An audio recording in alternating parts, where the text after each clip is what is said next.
Bonjour, je suis Marielle Breuil, paysanne maraîchère sur la commune de Bazins depuis 5 ans. Je ne bénéficie pas de la PAC car j'ai jamais fait le dossier étant donné que j'ai une toute petite surface et que les aides actuellement sont principalement conditionnées à la surface cultivée. En France, 85% des aides vont pour des aides à l'hectare, cultivées ou non d'ailleurs. De manière générale en Europe, 20% seulement des paysans touchent 80% des aides PAC. La PAC, c'est 40% du budget de l'Union européenne. C'est donc une politique coûteuse et pourtant inégalitaire, voire inefficace, qui entraîne une surproduction à bas coût, qui ne permet pas aux paysans ici de vivre, qui va détruire des agricultures dans les pays dans lesquels on exporte à bas coût.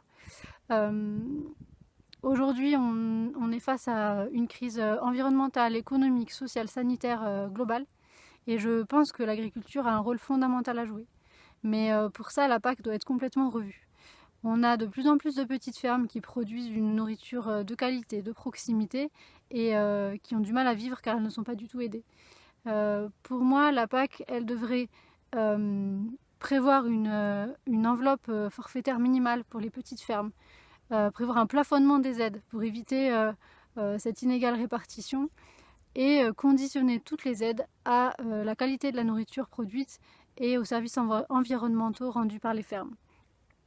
Et de manière générale, la PAC devrait accompagner toutes les fermes dans une transition, un changement de leurs pratiques pour une transition agroécologique.